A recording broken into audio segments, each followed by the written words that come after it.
अभी महाराष्ट्र में फिर मराठी लोग जो है गैर मराठी लोग को मारने लग गए। और ये आज से नहीं हो रहा है, कई सालों से हो रहा है। पहले मैं 10 साल मुंबई में था और तो हमेशा ना यही होता था। कुछ दिनों के बाद जो है इन लोगों के अंदर पता नहीं कौन सी चूल मचती थी कि ये जो है यूपी बिहार वालों के जो है मारना चालू कर देते थे। एक दहशत बना के रखी थी इन लोगों ने। एक बार का वाकया है कि बिहार से बहुत सारे लड़के गए थे कल्याण स्टेशन, कोई सरकारी नौकरी का एग्जाम होने वाला था। तो जब वो लोग स्टेशन पे उतरे तो वो लोग सोचे कि रात भर यहीं पे हम रुक जाते हैं और फिर सुबह जाएंगे अपना जाके वहाँ पे एग्जाम देंगे। तो रात में ही ये लोग वहां पहुंचे और इतना डंडा डंडा दौड़ा दौड़ा के पूरे स्टेशन पे मारे थे कि कितने लोग का पैर तोड़ दिए थे। इतनी बुरी तरीके से ये लोग मारते थे। बताओ, अपने ही देश में आदमी मार खा रहा है किस चीज के लिए? नौकरी के लिए जा रहा है आदमी वहां पे और वहां पे जूता खा के आ रहा है। इतना तो विदेश में लोग नहीं मारते जितना अपने वहां हमेशा पहले लगता था। जब से ये दोनों भाई अलग हुए थे तब से थोड़ी शांति थी। अभी फिर सब एक हुए हैं, फिर देखना आए दिन मारते रहेंगे। अभी तो गुजराती को मारे हैं सब। और गुजरात का एक वो जो है ना कौन सा राणा राणे, वो इसके पहले ना मुसलमानों को कह रहा था कि मैं मस्जिद में घुस घुस के मारूंगा। मगर इस वक्त जब गुजराती मार खाया तो अभी भाषण में क्या बोल रहा है? तो उसको ये चैलेंज करना चाहिए था ना कि दम है तो मुझे आके मारो, किसी और को दोबारा मार के दिखाओ। वो कह रहा अगर तो ठाकरे में हिम्मत है तो वो चले जाए नल बाजार, भिंडी बाजार, और वहां जाके जो है टोपी वालों को मुसलमानों को जाके मारे। बताओ, कोई तुम्हें मार रहा है और तुम उसे ना मार के कह रहे हो कि फलानी जगह जाके मारो। तुम्हारे अंदर अगर दम है, अगर मुझे कोई आके मारेगा तो मैं उसे पटक के मारूंगा ना, कि मैं बोलूंगा कि ठीक है मुझे मार लो और फिर मेरे बाद जो है हिम्मत है तो जाके फलाने को मार के दिखाओ। तो ये कई सालों से इन लोगों का ना यही है, हमेशा जो है मराठी लोग जो है अपने वहां लोगों को जलील करते रहते। ज्यादातर यूपी बिहार वालों को ये लोग परेशान करते हैं और मजबूरी के तहत आदमी जाता है कमाने के लिए। जितने लोग जाते हैं वो लोग डरे रहते हैं। अभी कई सालों से तो ये बंद था, अभी देखो फिर चालू हो गया। आके बोलते हैं मराठी में बोलो, जब जिसको मराठी नहीं आता उसको चमाटे चमाट मारते हैं कान के नीचे। तो ये कई सालों से इनका जो है गुंडई हो रहा है और अपने ही देश में लोग जो है पराये बने हुए हैं। हाँ, मुंबई क्या है, भारत का ही ना हिस्सा है। वहां जाता है आदमी तो मार खा के आ रहा है। अपने हिंदुस्तान में ना एक लड़ाई होती है, आपस में ही सब लोग लड़ रहे हैं। इतिहास गवाह है कि जब जब लड़ाई हुई है किसी दूसरे ने फायदा उठा लिया है। मगर अब हम लोगों को समझ में नहीं आता। हमेशा जो है कोई पार्टी जो है 80 और 20 की राजनीति करती है, उसको उसी में मजा है, उसी में फायदा है। कोई पार्टी जो है पिछड़ा अगड़ा की राजनीति करती है, उसमें उसका फायदा है, वो करती है। कोई पार्टी जो है भाषा के नाम पे लड़ाई करती है, उसमें उसका फायदा है। तो इन लोगों का, ठाकरे परिवार का इसी में फायदा है कि हम लोग जो है मराठी है और हमारे वहाँ इतना बिजनेस है, लोग आते हैं कमाने के लिए, हम तो मार मार के सबको बरोबर रखेंगे। और इन मराठी लोग का ना बड़ा जो दबदबा भी है उधर। मैं एक कारखाने में काम करता था, उसमें जो जिसका कारखाना था वो अपने यूपी का था, मास्टर जो था वो कर्नाटक का था, और भी कारीगर काम करने वाले यूपी के थे। सब लोग अच्छे से काम करते थे, मगर उसमें एक जो है मराठी था और उसका काम क्या था, चाय बनाना और भी जो मतलब कि हेल्पर का काम करता था वो। मगर उसका दबदबा इतना था कि जो कटिंग करता था मास्टर, उसको सब लोग इज्जत से बात करते थे मास्टर मास्टर कह के। और ये जो है ना गाली देता था और सबको इसी उल्टी सीधी बातें बोलता था। वो क्या रे करके अपना गाली देता था, मैं गाली नहीं दे सकता, तो ऐसे करके बोलते रहता था सबको। मगर सब लोग जो है ना डरते थे। इसलिए डरते थे कि अब अगर अभी इससे झगड़ा करेंगे तो ये जाएगा ढेर सारे मराठी लेके आएगा और हम लोग को फिर मारेगा।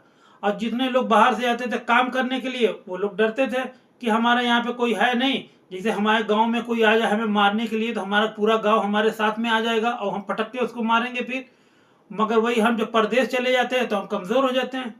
तो उसका यही था कि वो मराठी था, उसके बहुत सारे आ जाते मारने के लिए। इसके लिए ना उस बड़ी गुंडई बना के रखता था। पगार वो पाता था थोड़ी सी, मगर उसका जो है काम बहुत वैसा था, सबको किसी की इज्जत नहीं करता।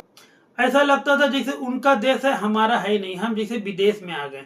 अभी विदेश में जितने लोग रहते उनसे पूछो कि क्या ये सब होता है? आदमी आता है बाहर कंट्री में, गल्फ कंट्री में है, सऊदी अरब में, और कभी कोई झगड़ा लफड़ा नहीं होता, कोई कोई नहीं मारता कि हाँ ये हिंदी है तो मारो दौड़ा दौड़ा के। हाँ, ये सब कुछ नहीं होता। हमारे वहाँ ही ये सब होता है कि महाराष्ट्र में जाओ तो मराठी, और बिहार के लोग अगर चले गए दिल्ली तो वहाँ पे गाली देते हैं, और कश्मीर के लोग कहीं चले गए तो उनको मारा जाता है। हर जगह जगह लोग जो है अपना जो है लड़ाई कर रहे हैं, अपना वर्चस्व कायम रखे हैं।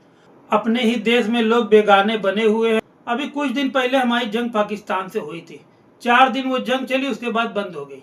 और उसके बाद हम लोगों ने कहा कि इस जंग को किनारे करो और अपनी जंग चालू करो, जो हम लोग की जंग है। हम लोग तो इसी में मस्त बने हुए हैं। कोई 80-20 की लड़ाई कर रहा है, कोई जो है जातिवाद की लड़ाई कर रहा है, कोई जो है भाषा की लड़ाई कर रहा है। हम लोग को यही पसंद है। वो जंग सही से हो भी ना पाई, 4 दिन में बंद हो गई, और उसके बाद हम लोग की जो है फिर चालू हो गई जंग की। चलो आओ आपस में लड़ाई किया जाए यही वाली। और हम लोग तो आपस में लड़ने में बहुत बड़े बहादुर बन जाते हैं। हमारे बगल में इतना बड़ा चाइना है, सबसे बड़ा दुश्मन हम लोगों का है, उसके बारे में हम लोग कुछ सोच ही नहीं रहे, अपने में लड़ रहे। जैसे आपके घर में के दरवाजे पे कोई बहुत बड़ा अजगर सांप बैठा हो, तो आप उसे मारेंगे कि सबसे पहले आपस में लड़ाई करेंगे? और हर भाई जो है सोचेगा कि हमारा ये वाला भाई बाहर जाए ताकि इसको सांप अजगर खा निगल ले।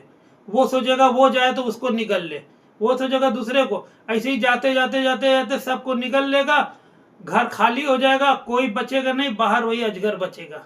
तो वैसे ही है, चाइना इतना बड़ा दुश्मन हमारा है। हाँ, उसके बारे में कोई कुछ नहीं सोचता। सुनने में आता है कि वो जमीन हमारी हड़पते चला जा रहा है, मगर हम उधर से मुंह किनारे करके बैठे हुए हैं कि जाए उधर हम देखेंगे नहीं तो हमारा कुछ होगा नहीं। हमें तो मजा सिर्फ जो है आपस की लड़ाई में है, बस लोग करते चले जा रहे हैं।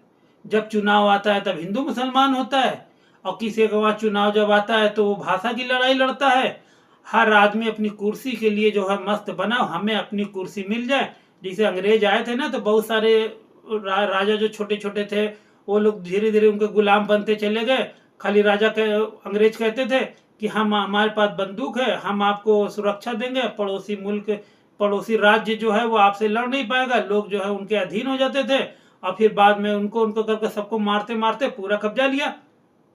तो आज भी वही हाल है हमारी, कि हम बस आपस में लड़ते चले जा रहे, इतने बड़े शेर बन जाते हैं कि पूछो मत आपस की लड़ाई में हम लोग। और महाराष्ट्र में आज से नहीं, बहुत सालों से यही हो रहा है कि वो लोग समझते ही नहीं, जैसे समझते कि हमारा अपना अलग देश है। और ये लोग जो है बाहर से कमाने के लिए, किसी आप दूसरी कंट्री में भी जाएंगे कमाने के लिए ना, तो इतनी जलालत आपको नहीं नसीब होगी। अब बम्बई की जिंदगी तो मुझे पता है बहुत टफ है। जो लोग जाते हैं छोटी छोटी नौकरी करने वाले, जो यूपी बिहार से लोग जाते हैं, रहने की दिक्कत, टॉयलेट की दिक्कत, ट्रेन में दिक्कत, हर जगह जगह दिक्कत है। मगर लोग क्या करें, पापी पेट के लिए जो है जाना पड़ता है लोगों को, और जाते हैं जाके जलील होते हैं। अब बताओ किसी के दिल पे क्या गुजरेगी जब सुनेगा, उसके घर वाले सुनेंगे कि हमारे बेटे को कुछ लोग मिलके मार दिए। और हमारे हिंदुस्तान में एक चीज अलग और चलती है कि जब कोई 8-10 हिंदू मिलकर किसी मुसलमान को मारेंगे तो कहेंगे कि मुसलमान हिंदू जाग गया, हिंदू जाग गया, सब मिलके मार रहे। और जब 8-10 मुसलमान मिलकर किसी हिंदू को मारेंगे तो कहेंगे कि अकेला को पाके तो कुत्ते भी शेर बन जाते हैं। ये सब डायलॉग हम लोग में चलता है। ये नहीं कहेंगे अगर 10 लोग किसी को मिलकर मारेंगे तो गलत है। तो हम लोगों को सही सोच लेनी पड़ेगी। देश के बारे में सोचो, कोई देश के बारे में सोच रहा है, सब खाली अपनी कुर्सी के चक्कर में पड़े हुए, कैसे भी हमें कुर्सी मिल जाए, हमरे बाद हमारे लड़का को मिल जाए। हर आदमी तो यही सोचता है अपने बच्चे का भविष्य बनाने के लिए। विदेश में भेज रहे पढ़ने के लिए, और यहाँ सरकारी स्कूल बंद होते चला जा रहा है। हमारे आपके बच्चे कहाँ जाएंगे? और नेता के बच्चे आयत से पढ़ रहे, वापस आने के बाद अपने बाबा की कुर्सी पे बैठ जाते हैं। फिर जो मुख्यमंत्री वो चाहता कि हमारा लड़का मुख्यमंत्री बन जाए, जो विधायक वो चाहता कि हमारा बेटा विधायक बन जाए, और पार्टी का झंडा उठाने वाले जिंदगी भर झंडा उठाते रह जाते हैं। हम लोग तो खाली बस हमारा नेता कैसा हो, फलाने के जैसा हो। हाँ, हम लोग खाली नेता का सपना देख रहे हैं, नेता का सपना भी पूरा हो रहा है। हाँ, उनके सारे ख्वाब पूरे हो रहे, हमारी हालत बद से बदतर बनी हुई है। तो जब तक हम लोग नहीं सोचेंगे अपने बारे में, तब तक कुछ नहीं होने वाला है। गांव में कोई प्रधानी का इलेक्शन हो, सबसे पहले देखो कौन सा प्रधान सबसे बढ़िया काम कराने वाला है। बेईमान ना हो, चोर ना हो, जुआड़ी ना हो, शराबी ना हो और पढ़ा लिखा हो, उसको चुनो, अपना गांव सही होगा। उसके बाद विधायकी का हो, तब देखो कौन विधायक सबसे पढ़ा लिखा है, सबसे कायदे का, सबसे ईमानदार है, सबसे शरीफ है, उसको चुनो। फिर मुख्यमंत्री को चुनो कि कौन सा मुख्यमंत्री जो है पढ़ा लिखा है, हाँ, और काम की बात कर रहा है, पढ़ाई लिखाई की बात कर रहा है, उसको चुनो। तो फिर वैसे ही प्रधानमंत्री के बारे में आदमी फिर चुनेगा कि कौन सा आदमी जो है सबसे पढ़ा लिखा प्रधानमंत्री बन सकता है। विदेश में जाए तो फर्राटेदार अंग्रेजी बोले, किसी के सामने जो है मुंह ना देखता बैठे, कि कुछ बोले तो फोकट का हंसने लग जाए, हाँ, कि लग रहा हंसना है। तो पढ़ा लिखा आदमी रहेगा तो हर चीज़ को समझेगा और पढ़ाई के ऊपर ध्यान देगा। नहीं तो हम लोग का आने वाली ज़िंदगी और भी बद से बदतर होते चली जाएगी। दुनिया कहाँ से कहाँ जा रही है और हम लोग कहाँ जा रहे हैं, आपस की लड़ाई में बस मस्त बने हुए। चलो फिर मिलते हैं। जय हिंद।